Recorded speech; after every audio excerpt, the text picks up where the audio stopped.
Hello everyone, Saksham Mishra this side and I welcome you to our 11th episode of our podcast turn failure into success, जिसके अंदर आज हम लोग बिल्कुल detail में जाकर के हर चीज़ को समझने वाले हैं दैट आखिर किस तरीके से जब भी हम अपने स्ट्रगल फेज में होते हैं, जब भी हम अपने सक्सेस को अचीव करने के लिए स्ट्रगल कर रहे होते हैं, मेहनत कर रहे होते हैं एंड उस टाइम पर जब हमको फेलियर फेस करने को मिलती है, बिकॉज जाहिर सी बात है इस दुनिया में आज तक ऐसा कोई भी इंसान पैदा नहीं हुआ जो बिना फेलियर को फेस किए सक्सेसफुल हो चुका हो।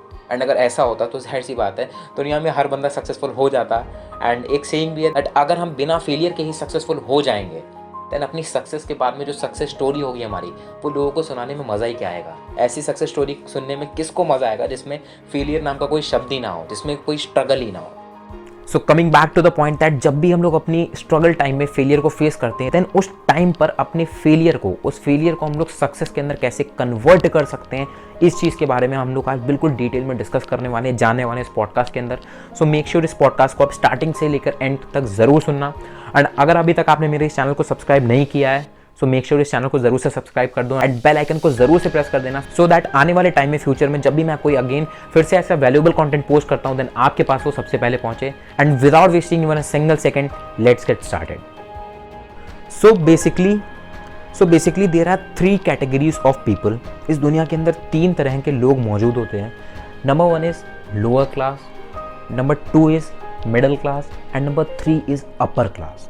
एंड ये जो lower class and middle class के जो लोग होते हैं they always blame the situation. वो हमेशा अपनी सिचुएशन को, अपने सर्कमस्टांसेस को ब्लेम करते रहते हैं एंड हमेशा जाकर के वो सबको यही चीज़ें बताते रहते हैं कि वो कामयाब क्यों नहीं हो पाए। वो हमेशा रोते रहते हैं, हमेशा बताते रहते हैं कि मैं इसलिए कामयाब नहीं हो पाया बिकॉज मेरे पास में उस समय ये प्रॉब्लम थी, मेरी सिचुएशंस कुछ ठीक नहीं थी, मेरे हालात कुछ ठीक नहीं थे, मैं उस समय पर ये पर्टिकुलर प्रॉब्लम फेस कर रहा था।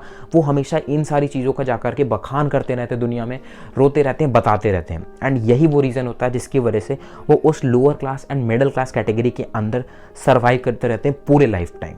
बट वहीं पर जो अपर क्लास का जो इंसान होता है वो जाहिर सी बात है जो प्रॉब्लम्स उस lower class and middle class वाले पर्सन ने फेस करी हैं, आप मुझे खुद ही बताओ क्या वही सारी प्रॉब्लम्स उस अपर क्लास वाले बंदे ने फेस नहीं करी होंगी? एब्सोल्युटली करी होंगी, 110% करी होंगी।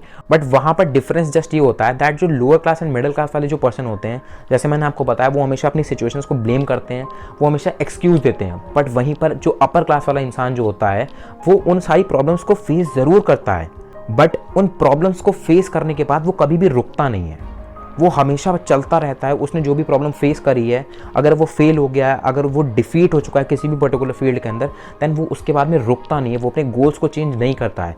वो उस प्रॉब्लम से, उस फेलियर से, उस डिफीट से कोई ना कोई लर्निंग लेता है, कोई भी गुड या बैड एक्सपीरियंस ग्रैब करता है एंड उस एक्सपीरियंस को ले करके आगे मूव ऑन करता है। वेयरएज जो lower class and middle class के जो लोग होते हैं वो कभी भी इस चीज़ को फॉलो नहीं करते हैं। जब भी उनको कोई फेलियर दिखती है, जब भी वो कोई भी फेलियर को फेस करते हैं, वो बैठ करके दुनिया को अपना बताने लगते हैं कि मैं फेल क्यों हो गया। वो उस फेलियर से लर्निंग को ग्रैब नहीं करते हैं, कभी भी उस फेलियर से उठ नहीं पाते हैं, जिसकी वजह से वो कामयाब नहीं हो पाते हैं। एंड ऑब्वियस सी बात है, अगर आप किसी भी पर्सन की बायोग्राफी पढ़ोगे, किसी भी हाईली सक्सेसफुल पर्सन की जिसको आप अपनी पर्टिकुलर इंडस्ट्री के अंदर, आप अपनी पर्टिकुलर फील्ड के अंदर बहुत ही ज़्यादा कामयाब मानते हो, अगर आप उसकी कोई बायोग्राफी पढ़ोगे, ऑटोबायोग्राफी पढ़ोगे, लाइफ स्टोरी पढ़ोगे, देन आपको यही चीज़ मिलेगी दैट जितने भी कामयाब लोग हैं उन सब लोगों ने वो सारी सिचुएशंस फेस करी हैं जो कि एक फेलियर इंसान फेस कर चुका है। वो सारी सिचुएशन, वो सारे प्रॉब्लम उन लोगों ने भी फेस करे हैं एंड उनके पास में भी प्रॉपर तरीके से अपॉर्चुनिटी थी, प्रॉपर तरीके से मौका था कि वो उस फेलियर के बाद में गिव अप कर देते, वो सरेंडर कर देते। बट वो लोग ऐसा नहीं करते हैं। वो लोग उस फेलियर से, वो लोग उस डिफीट से कोई ना कोई लर्निंग ग्रैब करते हैं एंड उसी के बेसिस पे वो हमेशा ज़िंदगी में आगे बढ़ते रहते हैं। एंड उनका ये जो डोंट गिव अप वाला एटीट्यूड होता है, नेवर गिव अप वाला एटीट्यूड, यही उनको बहुत ज़्यादा आगे लेकर के जाता है। एंड इवन ये जो नेवर गिव अप वाला एटीट्यूड है, हमेशा फेलियर से सीखने का एटीट्यूड, यही एटीट्यूड इस दुनिया को आज भी चला रहा है। बट कैसे, वो मैं आपको एक एग्जांपल के थ्रू बताना चाहूँगा। दैट इज़, आप खुद ही सोचो दैट आज के टाइम में आप जितनी भी एयरलाइन इंडस्ट्रीज़ को जानते हो, जिनके प्लेन्स चलते हैं, जिनके प्लेन्स उड़ते हैं हवा में, देन अगर उन एयरलाइंस कंपनी के ओनर्स के अंदर, उनके मैनेजमेंट के अंदर, वहाँ पे जितने भी लोग काम कर रहे हैं, उनके अंदर ये एटीट्यूड ना हो कि वो फेलियर से हमेशा सीखें, देन क्या आज उनके जितने भी प्लेन्स चल रहे हैं वो चल रहे होते? Absolutely the answer is no.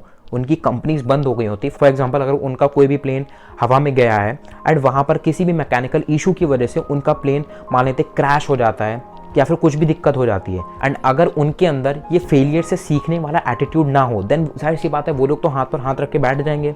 वो तो कभी भी ज़िंदगी में आगे नहीं बढ़ने वाले कि मेरा एक प्लेन हवा में गया था एंड उसके अंदर कुछ मैकेनिकल इशू कैसे हो गया, मैं तो अपने मिशन के अंदर फेल हो गया, मैं उन लोगों को सक्सेसफुली उनके डेस्टिनेशन तक नहीं पहुंचा पाया, एंड मेरा वो जो प्लेन क्रैश हो गया, एंड पता नहीं कि अब जो हमारा दूसरा प्लेन टेक ऑफ करने वाला है, क्या पता इसके अंदर भी यही सेम प्रॉब्लम हो, एंड क्या पता कि जो शाम को एक और जो हमारा प्लेन टेक ऑफ करने वाला है हमारी कंपनी का, उसके अंदर भी यही प्रॉब्लम हो। अगर ऐसा एटीट्यूड उन सबके अंदर हो तो जाहिर सी बात है ये दुनिया ही चलनी बंद हो जाएगी। बट उनके अंदर ऑलवेज ये एटीट्यूड होता है, learn from the failure.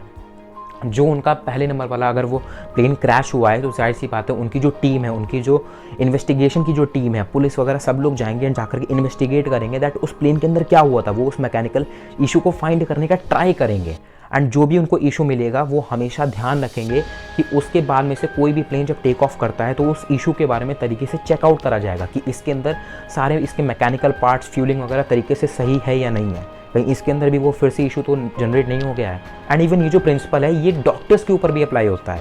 Like अगर कोई भी डॉक्टर किसी भी पर्टिकुलर इंसान का कोई ऑपरेशन कर रहा है, उसका इलाज कर रहा है, एंड सडनली कुछ ऐसा होता है, मीन्स डॉक्टर को समझ ही नहीं आता है एंड वो जो पर्सन होता है उसकी डेथ हो जाती है, देन आप खुद ही सोचो क्या वो जो डॉक्टर है वो आगे ज़िंदगी में काम करना बंद कर देगा?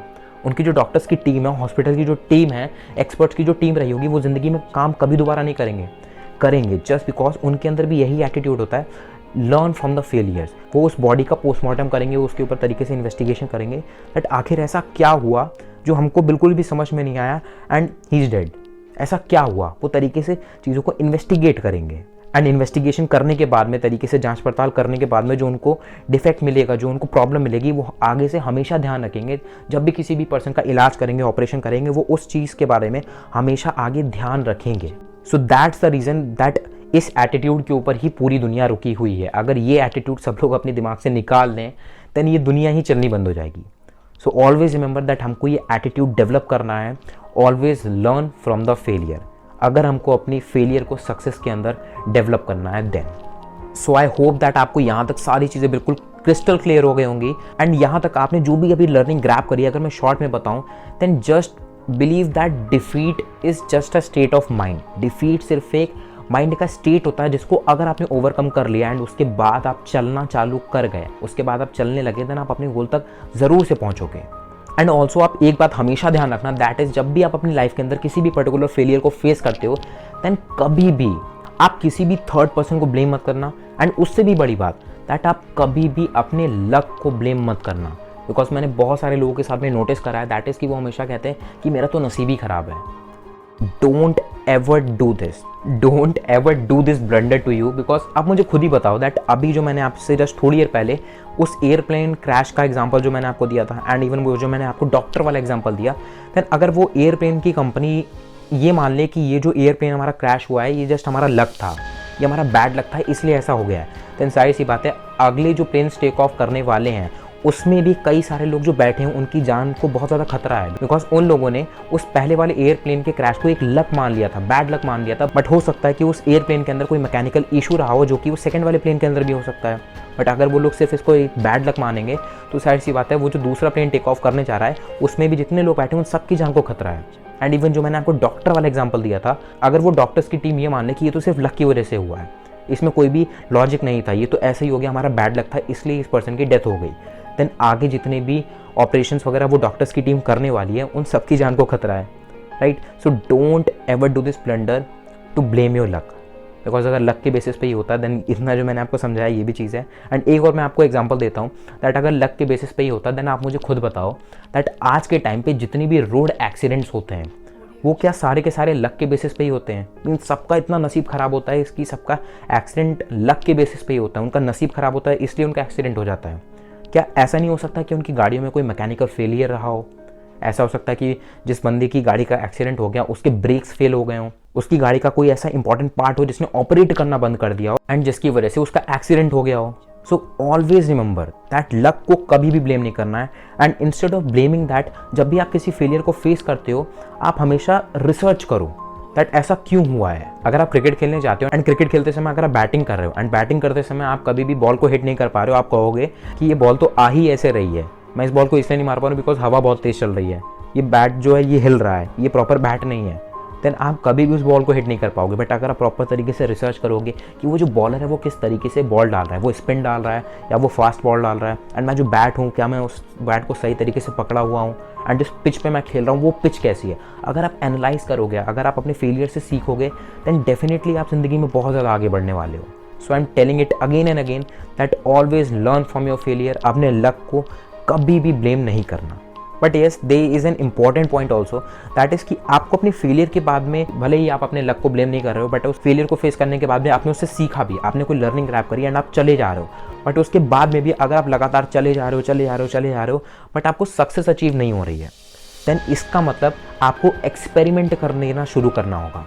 बिकॉज आप भले ही कंसिस्टेंसी के साथ में लगे हुए हो, आप अपने गोल की तरफ फोकस्ड हो, आप कंसिस्टेंटली उसके ऊपर काम कर रहे हो, बट एक ही तरीके से कर रहे हो, आप उसी तरीके से अभी भी काम कर रहे हो जिस तरीके को आपने जब लास्ट टाइम यूज़ करा था तो आप फेल हो गए थे।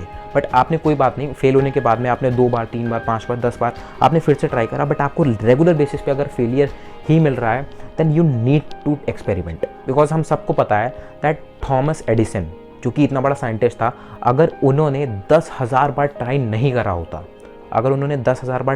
करा होता, देन आज हमारे पास में लाइट बल्ब प्रेजेंट नहीं होता, हमारे पास में इलेक्ट्रिक बल्ब नहीं होता। बट यहाँ पे एनालाइज करने वाली ये बात है दैट थॉमस एडिसन बहुत बार फेल हुए, वो 9,999 टाइम्स फेल हुए, एंड 10,000 टाइम्स जब उन्होंने अप्लाई करा, जब उन्होंने काम करा, तब जाके उनको सक्सेस अचीव हुई। बट ऑलवेज रिमेंबर दैट जो उन्होंने 10,000 बार एफर्ट्स डाले, 10,000 बार उन्होंने एफर्ट्स डाले, इसका मतलब उनके पास में कंसिस्टेंसी थी, उन्होंने फेलियर से सीखा, वो कंसिस्टेंटली काम करते रहे। बट इन 10,000 बार काम करने के बीच में बहुत सारे उन्होंने अलग अलग तरीक़ों से काम करा, अलग अलग तरीक़ों से बल्ब को बनाने का ट्राई करा होगा, तभी जाकर के एक ऐसा तरीका मिला जिससे 110% उनको सक्सेस अचीव हुई, एंड आज हम सब लोगों के पास में इलेक्ट्रिक बल्ब अवेलेबल है। बट अगर वो सेम उसी तरीके से काम करते हुए आते कि नहीं मैं तो बस लगा रहूँगा, कंसिस्टेंसी इज़ द की, अगर वो उसी सेम तरीके से लगे रहते जिससे वो बार बार फेल हो रहे थे एंड वो कभी भी एक्सपेरिमेंट करना नहीं स्टार्ट करते, देन जाहिर सी बात है हमारे पास में इलेक्ट्रिक बल्ब नहीं होता। सो ऑलवेज रिमेंबर कि फेलियर से आप सीख रहे हो एंड उसके बाद में आप कंसिस्टेंटली लगे भी हुए हो, बट उसके बावजूद अगर आपको सक्सेस नहीं मिल रही है, then you need to start experimenting. Because consistency in one way is not a guarantee of success. आप अगर एक ही तरीके से कंसिस्टेंटली काम करते रहोगे, देन वो चीज़ आपको सक्सेस नहीं देने वाली है। बट अगर आप कंसिस्टेंसी को एक्सपेरिमेंट्स के साथ में मिक्स कर दोगे, देन वो चीज़ मीन्स 110% आपको गारंटीड सक्सेस ला के देगी, वो आपको रिजल्ट ज़रूर से प्रोड्यूस करके देगी। बट अब यहाँ पर बात आती है दैट एक्सपेरिमेंटेशन हम लोग किस तरीके से करें, हम लोग किस तरीके से अपनी एक्सपेरिमेंटिंग पावर को यूज़ कर सकते हैं, अपनी एक्सपेरिमेंटिंग पावर को कैसे डेवलप कर सकते हैं। So there are just 2 simple steps, that is number 1, आपको बिलीव करना होगा। एंड बिलीव क्यों इंपॉर्टेंट है, इसके रिगार्डिंग मैं आपको आई बटन पे अपने पहले पॉडकास्ट का मैं लिंक प्रोवाइड कर दूंगा, उसके अंदर आपको बिल्कुल तरीके से समझ में आ जाएगा दैट बिलीव सिस्टम की क्या पावर होगी।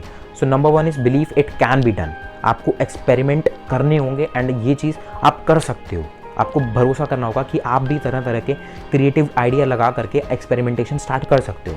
And number 2 is which is one of my favourite, literally ये गेम चेंजिंग हो सकता है आपके लिए, इसको आप ध्यान से सुनना, that is rest for some time.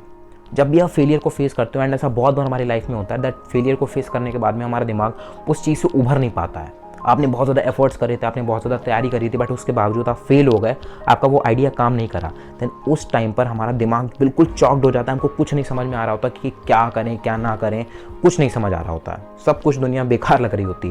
Then उस टाइम पर आपको अपने माइंड के ऊपर बिल्कुल प्रेशर नहीं देना कि मुझे एक्सपेरिमेंटिंग करनी है, ये करनी वो करनी, कुछ नहीं करना है। जस्ट आप उस टाइम पर रेस्ट करना स्टार्ट कर दो।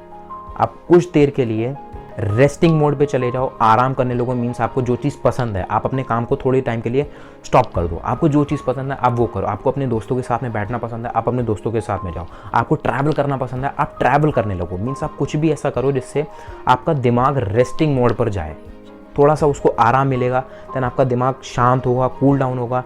एंड जब आपका दिमाग शांत होगा तो उसकी मेंटल एफिशिएंसी बढ़ेगी, एंड जिसकी वजह से जब आप बाउंस बैक करोगे, जब आप वापस से आओगे गेम के अंदर, देन आपकी प्रोडक्टिविटी लिटरली नेक्स्ट लेवल पे बढ़ चुकी होगी। आपके पास में एक्सपेरिमेंटिंग के आइडियाज़ भी बहुत होंगे, एंड जब आप उसको कंसिस्टेंटली आप अप्लाई करोगे, देन डेफिनेटली सक्सेस आपको झक मार के मिलने वाली है।